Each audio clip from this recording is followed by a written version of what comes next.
What's up, YouTube? This is Too Raw for TV. So let me say this before I begin this video. I really wish that people would let me finish a list before you make an assumption as to who's in it. You know what I'm saying? I hate people who are only waiting for their only favorite fucking player and only want to comment on the video where their player is listed, only to cry about why they should be higher and or cry about why their favorite player isn't on a list before I finish the goddamn list. I just wish she would do that. You know what I'm saying? But anyway, at number one, Michael Jordan. I mean, I was debating about whether to be Mike or Bill Russell or Abdul Jabbar. I really been thinking this thing over, man. But at the end of the day, I just had to give it to Mike. Mike doesn't have the most points, most games played, most championships, most rebounds, most assists. Doesn't have any of those records. Um, used to have the most points record, but no longer. At the end of the day, I have to give it to Jordan for a couple of reasons.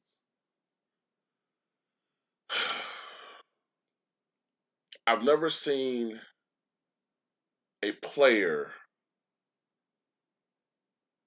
Giannis is reminding me of Mike in this aspect, but he has to do it for a much longer period of time. I've never seen a player who was able to take a franchise like the Chicago Bulls, who had some good years in the 1970s, but were not able to overcome the better teams. And since his era, Jordan, the Bulls have been, with the exception of the Derrick Rose era, disappointing to say the least, right?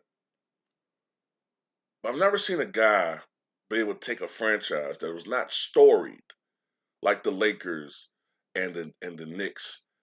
Yes, the Knicks were a storied franchise at one point in time. The Lakers, the Knicks, and the Celtics, and catapult them to a popularity that exceeded those teams, and to take a franchise and make them a dynasty that was not an established great franchise before. I mean, can we really think of another guy that did that? I mean, you could put San Antonio in that mix, but they never won back-to-back titles. And Tim Duncan had a lot more fucking help than Michael Jordan. You know, that's another thing. Michael did so much with relatively so little. Let's look at the 89, excuse me, the 1990 Detroit Pistons, right? They went 59 and 23 that season, beat Portland in 5 for the NBA championship. Now they beat Portland in 5, right? Anybody that would look at that Portland team, right? On paper, you look at that roster and you look at the Chicago Bulls roster, and you would be you'd be remiss to figure out how did the Bulls manage to take the Pistons to 7 games? Their roster is clearly inferior. Now, to me, that has to do a lot with coaching, but even more to do with how great Michael Jordan was. He did, in my opinion, more with less than any other player that was a champion in the history of this game, even more so than Olajuwon. You know, Olajuwon, did play with Ralph Sampson. He did play with uh, Clyde Drexler, even though it was a reduced version of Clyde Drexler. He did play with Charles Barkley, even though he was on the downside of his career. He did play with, studs like Robert Ory, Vernon Maxwell. Kenny Smith was decent. He did play with Mario Elie, another Bulldog. Jordan really only had Pippen, Rodman, who was one-dimensional, Tony Kukoc, who's an international star but not an NBA star, and that's about it. B.J. Armstrong, he didn't have like those types of players around him, but he was able to win 6 NBA championships and win a perfect 6-0 in the finals. Tim Duncan came close, Tim Duncan came very close, 5-1. That one finals loss coming in 2013. But even then, Mike never played a game seven in the finals. That does mean something, man. And not only this, not only did he win 6 NBA championships as a player with the Chicago Bulls, and not only was he undefeated, but every year he won Finals MVP. So that establishes him as the best player on every one of those teams. He averaged 33.4 points per game in the playoffs in his 179 playoff games, which is an NBA record. And he had an NBA record 8 games of 50 points or more in the playoffs. 8. Twice as many as the second place player, Wilt Chamberlain, who had 4. Kobe Bryant only had one 50-point playoff performance. And the thing about Mike is the higher the stakes, the better he generally played. I'm not saying he didn't have some stinkeroos. 1997 Eastern Conference Finals, Mike did not end off on a good note. He shot 9 for 35 in Game 4, 11 for 31 in Game 5. The closeout game. He didn't shoot 11 for 31 in the closeout game, Game 5. So, yes, he's had some horrible shooting performances, especially during the second tenure with the Bulls. But more often than not, he stepped up when the team needed him to step up. Unlike James Harden, he didn't beat up on bad teams, is what I'm trying to say. So you look at individual numbers with Michael, you know, in the regular season, he averaged 30.1 points per game, 6.2 rebounds, 5.3 assists, 2.3 steals per game. And these are, of course, phenomenal regular season numbers. By a slight margin, he has the highest scoring average in regular season in history. When you look at the playoffs, like I said before, he's averaging over 33 points a game. As a matter of fact, he led the playoffs in scoring not once, twice, three, four, five, six, seven, eight, nine, but 10 different seasons. 1986, 43.7 points per game. The most ever in a best of 5 series against Boston. 1987, 35.7 points per game. 1989, 34.8 points per game. 1990, 36.7 points per game. 91, 31.1. 1992, 34.5. 1993, he averaged 35.1 points per game. 1996, 30.7 points per game in the playoffs. 1997, 31.1 points per game. And 1998, 32.4 points per game. Michael Jordan, on average, was a workhorse, averaging 41.8 minutes per game in the playoffs. He led the playoffs in minutes per game in 1985, averaging 42.8 minutes per game. He twice led the playoffs in steals per game, 1985 and 1990, averaging 2.8 steals per contest.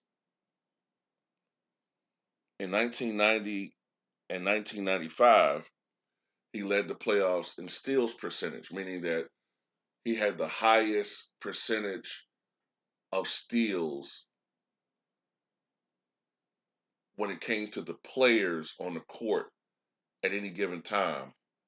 He had like the highest percentage of steals as far as his overall share, which goes to show you like whether it was one-on-one defense or in the passing lanes, Jordan was a beast when it came to stealing the basketball.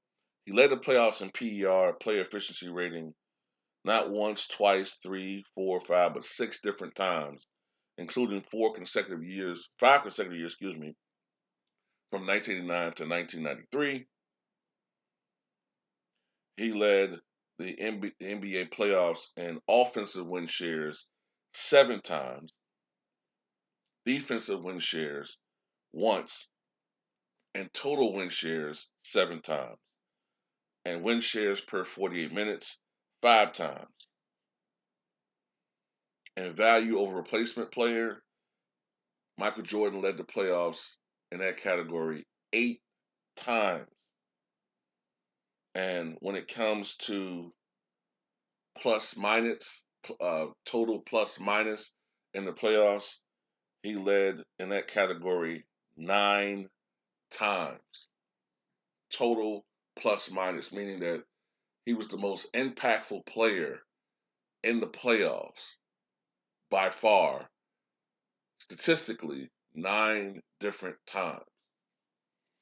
And there's so many other like records I could bring up. I mean, you know, the guy averaged, in the NBA Finals, I believe 33.6 points per game, which is second only to Rick Barry. Of course, he had a 50-point game in the finals, 1993, 55 points, which is the second most points I believe ever scored in the finals, tied with Rick Barry. Of course, he has a playoff record, 63, April 20th, 1986, against the Boston Celtics, the all-time record. And that's another thing too. Even though Michael Jordan, the narrative is that he struggled, against some of the winners like Bird and Isaiah and all that. What has to be factored into that is those teams were at their peaks. Those players were at the peak of their careers. When you're talking about Larry Bird in the mid '80s, Isaiah in the mid to late '80s, those guys were at the peak of their powers when their teams were at the zenith of their trajectory. The Bulls were a rising young team. So why on earth do people think that they're supposed to beat these teams? That's like me getting on here and saying, well, man, LeBron James and the Cavs had no business losing to the Detroit Pistons in the mid 2000s. How? How I figure that? Well, I don't understand how LeBron James was losing to Kobe and Shaq. I mean, yeah, he should have been able to put that team on his shoulders and beat them. Come on. I mean, it's kind of like ridiculous. But once the Bulls got on top, when Michael was playing with them, they stayed on top. From 1990 till 1998, they only lost 3 games in a row once. And that was the start, the regular season, when they started off 0-3 and they finished 61-21. After that 0-3 start, the Bulls never lost 3 games in a row again with Michael Jordan playing with them. And to add insult to injury, a lot of people like to say that Michael Jordan was one-dimensional, but he was an all-around player. His playoff record as far as rebounds is 18. In the 1997 semifinals against Atlanta Hawks, he averaged almost 10 rebounds per game in that contest when Dennis Rodman was hurt. And in the 1991 NBA Finals, Michael Jordan not only averaged 31 points a game to go along with 6 rebounds, but he also averaged 11.4 assists per game. Had it not been for the last game, game 5 of that series, Michael Jordan would have out-assisted Magic Johnson in that series. So when you take upon that, you look at that, and you look at his defensive domination. To me, he's the greatest playoff performer I've ever seen. And you want to knock anything, a lot of people say his competition, but I mean, have we seen a Jazz team that have bested, those Jazz teams, 64 victories, 62 victories, the Sonics in '96, one of the greatest defensive teams ever, 64 wins. Um, the Phoenix Suns still share the record, although I think the record's going to fall this year. But the '93 Suns won 62 games. Portland in 1992, they won, what, 63 games or 61 games, 1-2. Um, Magic Johnson's last great team, the '91 Lakers. I mean, I'm trying to figure out where's this argument that he's beat up on a bunch of bad teams. But anyway, tell me what you guys think.